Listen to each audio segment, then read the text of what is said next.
This is the Free Art School where the topic is lessons you learn the hard way living as an artist, from practical matters to like what's most meaningful in sustaining a long creative life. And today I have the pleasure of speaking with Miranda Lichtenstein. Hi, I'd like to welcome my friend Miranda Lichtenstein, artist, recent recipient of the 2025 Guggenheim Fellowship. Thank you so much for doing the Free Art School Living as an Artist conversation with me. You sent me these great answers, so I'm just going to jump in with the questions I sent you, which is, what are some of the important things you've learned outside of formal education that are surprising or the most important, and that you'd like to share for the benefit of your younger self? Can be public, intense, but constructive. Okay. Thank you for inviting me. I think it's so great you're doing this.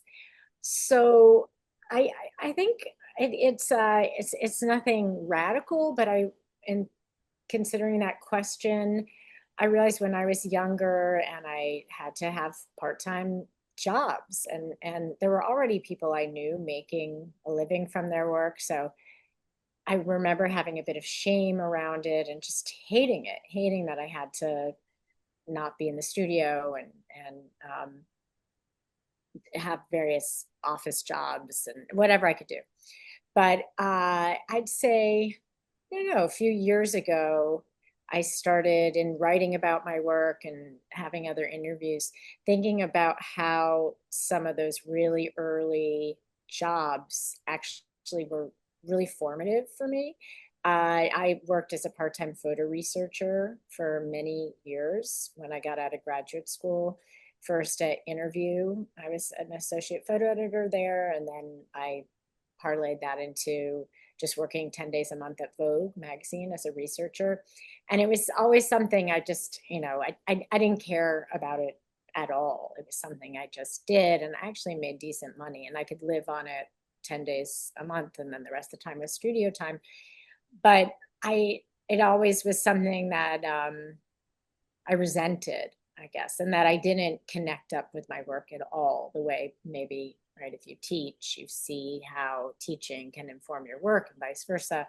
But I realized only recently that all of that work as a researcher actually really impacted the way I look and think and edit. And I now have this appreciation for it. And I also think there's no shame in it. It's really hard to make a living as an artist, and particularly working with photography, which is, Mariah, very expensive. Uh, so I'd say that question reminded me of how I underestimated the positive impact that what I had to do outside of my life as an artist just to pay the bills was actually pretty interesting long term. That was such a good answer. I don't have any follow-up questions. I mean, I know what you mean, and I think that's important part for art making, bringing in like all of those things that you think aren't valuable that later become part of your education or your nourishment, what you draw on. Well, as someone who just received like a very honorable fellowship, I also have this question for you is about dealing with rejection and disappointments. Well, I was really very happy to get the Guggenheim, but I applied many times prior to getting it this time this year. So if you're young and applying, just keep applying. How'd you deal with the feeling when, every April rolls around and Yeah. all of the Well, rejections come so out? yeah, it dovetails really well with that question because uh, every year I didn't apply every year, so I would apply and not get it, and then I thought, oh, forget it, I'm not going to apply. There's no point. Um, but you have to ask four people to write letters of recommendation for you so that you get into this cycle if you don't get it the first time around. Um, of feeling like you're not going to want to ask them again or ask new people. So I actually, April would roll around. Then it became, it's actually you have to apply in September. The date kind of kept seeming as though it got earlier and earlier. But I realized, well, I have it all together. I have the application together. I have these four people, they're not going to have to rewrite it. And so that just sort of pushed me to do it pretty easily because I had it all, already prepared, and to sort of try not to feel ashamed of it because everybody says, oh, you can apply so many times, you can apply so many times. Um, this also was for me, I won the Rome Prize during COVID and I couldn't go because of COVID. There wasn't a vaccine yet. And they didn't allow people to defer. And so it was a very, very hard decision to decide not to go during the pandemic. But many of the artists made that decision. But I think it kind of emboldened me or encouraged me, I suppose, to apply for the Guggenheim again because it felt like such a loss. It was actually really, really upsetting when it happened, when I had to make that decision, because I had applied, I think, for 10 years and been a finalist twice before. And then I finally got it. And my third time getting it was the pandemic. Oh, Um, yeah, rough. it was rough. It was really rough. But I thought, okay, well, I'm gonna recycle that proposal for the Guggenheim and hopefully the stars will align. But it took a few years and it took a few rejections. And I think, like everything else, like every other disappointment and rejection, is you just have to have the long view and not let it sting you to, I mean, it stings, but not let it, I don't know, impact the way you work, I suppose. And also, all of these things have to do, I mean, Rome in particular, where the panels um, or the jurors, they're making decisions. It's not just about you, it's about a kind of broader cultural moment, and who are the other people getting the Guggenheim that year, or who are the other people who are going to go to the Academy. And so it's almost they're not just thinking about you and your work, they're thinking about, well, if you get it, this artist who makes work like this, maybe those things are too similar. So try to kind of step back, I think. I guess I can also say that because I've been on a panelist side, so I know how those things work. Um, or juror, the side of being a juror for certain things. Um, and it's not just about you. So I know that's really hard to internalize. It's so cliche to say, don't take it personally, because of course you're going to take it personally, but look at it maybe more broadly too. Of it's actually there are three, four, five different factors at play. Your work, where how your work relates to the other finalists' work. Yeah, sort of these questions of the zeitgeist, politics, all of it. There's so many different layers, and I think that's helpful to sort of not feel so shitty about it. Yeah, definitely. And then also, what do you do that day that you get the rejection email?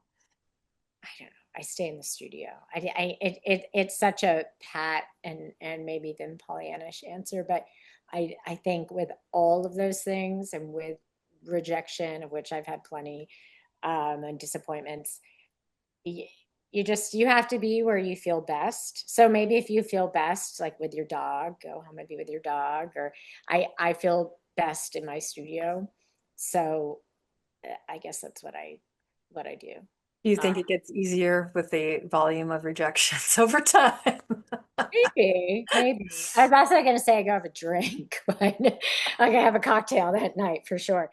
Yeah, it doesn't. It does in some ways. I mean, I know when I won the Guggenheim this year, I have plenty of friends who have applied as many times as I have, and did not get it this year. And it was really nice because there wasn't this sense of, I just felt supported by them, but it also made them feel really good because they said, "Oh, wow, okay, so I should keep going." Because you kind of, I mean, on one level, yeah, it gets easier. On another level, it's quite the opposite. And maybe people think, "Oh, I want to toss in the towel." I think maybe it toggles back and forth. But it was nice to recognize that the affirmation for me was encouraging for certain friends who were thinking, oh gosh, why bother? And I thought, oh, right, that's why I should bother. Because you can get it after however, whatever, 4, 5, 6 times of applying over the course of 20 years. But yeah. I guess this next question, like you said, dovetails with that one about how to do self-care after a show, an exhibition ends or a big project ends. Even, yeah, I mean, this question came from the experiencing of post-show depression many years ago, and someone else saying, "Oh yeah, that happens to everybody." And I thought, well, why, if it happens to everybody, why don't people talk about it? But It then does. I've noticed it can happen after a big project. It doesn't even have to be a public exhibition. Yeah. I am actually, whenever my close friends have I mean, not whenever, but often they have a huge show come down or go up, in fact, and a few weeks later I call and say, how are you doing? Are you feeling okay? I think ideally, if the best case scenario, you just have another project to be working on. Maybe that sounds exhausting, but I think then you don't have to dwell on the kind of loss, if you will, this like postpartum of, oh, I worked so hard and now it's, I always think, like, I remember doing these shows and feeling like the work would leave the studio and then it would be up in the gallery, and it no longer felt like my work or something. It felt like, I'd even walk into the gallery and think, what, I did that. It becomes so removed. And I think that's part of the depression or a piece of it, or the loss piece of it. I don't know. So the two things I would say is just continue to work in the studio, ideally working on something else. I remember trying intentionally scheduling a show oddly close to the previous show because I knew that that would happen. Like I remember actually right 3 weeks or month after I did a show at Elizabeth D, I had a project at the Suburban in Chicago, which is so loose and so fun and so artist driven. Michelle Grabner started it, and like it's you can do whatever you want, and you sleep there in her house, and it's so fun. And so that was the best thing, because I immediately went on to work on something else, but it also um, was outside of New York, was really experimental, was really fun, low pressure, all of that, just great. So I think that's one way. And then I also often would leave town, right, like kind of right when a show would open. I don't know if that's smart, because people sort of, dealers want you to be around to walk people through the gallery or blah blah. But I think 3 or 4 different shows I left town during the show for a week. Like that's when I plan my vacation. I didn't, it feels hard to have the spotlight, and it's also exhausting and depleting and great, but also I think removing myself from the scene is really helpful. Yeah, I've done that, and uh, it was good, but also the same. Like maybe you should be around to take It's not people. it's not smart. I don't recommend it. Actually, you're asking me to recommend these things, and Well, I'm if sort of backtracking. I don't know if I recommend it. It's not like the wisest move. You probably should be there I to network or whatever it is. But I always left, and it at least for me mentally, it was really helpful. But yeah, I'd say stick around, and ideally have a new project going in the studio, regardless if you have a show coming up or not. If you can even kind of get that ball rolling before, that's really hard, but before your show opens, because then it's not as though you're suddenly in the studio with this, clean slate, and what am I going to do? yeah, I think you're describing a few different strategies that will, sometime are appropriate different times. So each in its place. Sometimes you need that break. Oh yeah.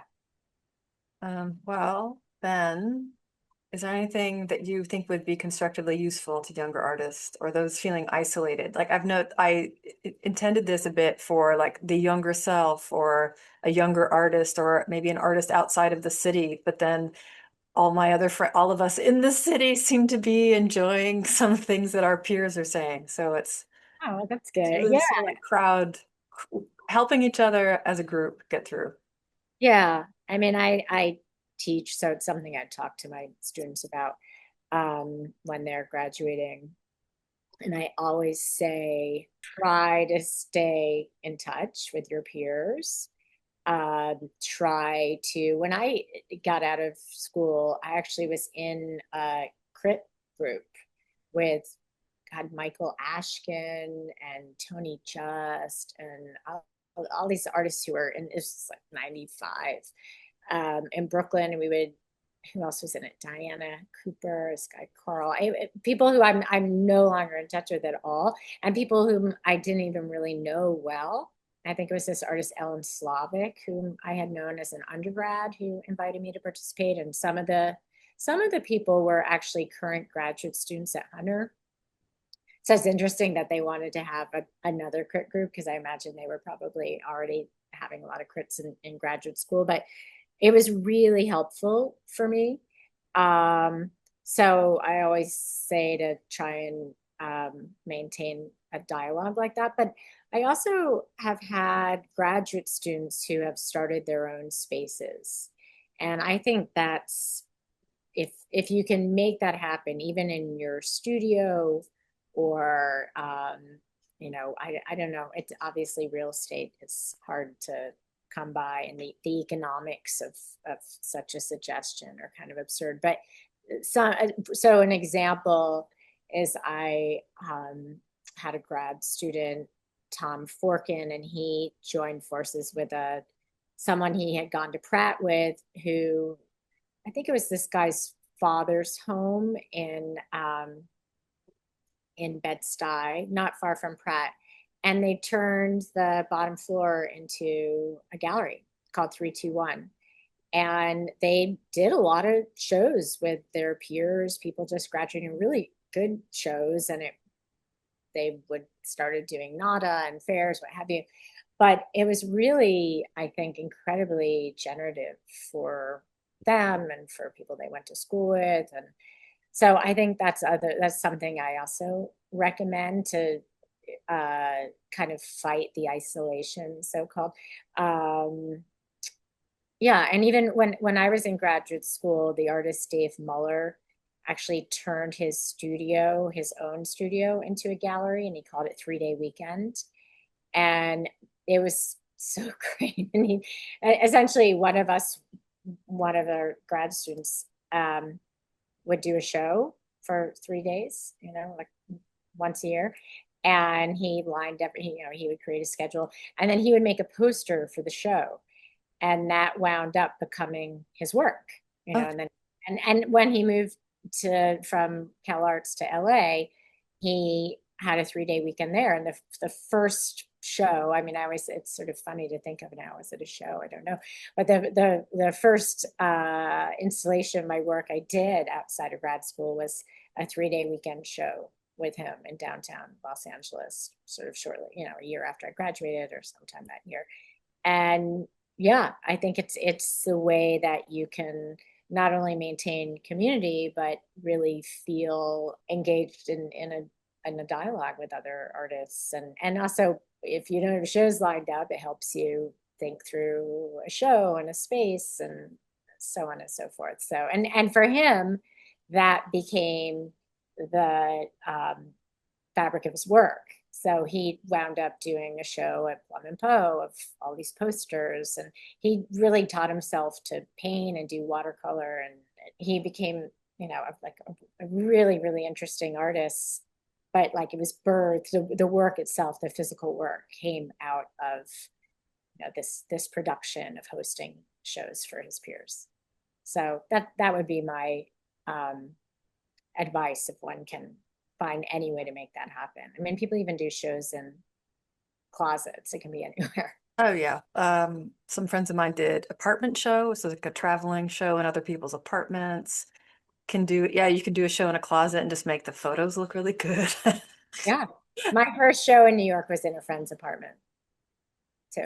Yeah. Yeah, I think At the it's same time. my best friend and I had a garage space artist run studio in San Francisco in the year 2000, 2001.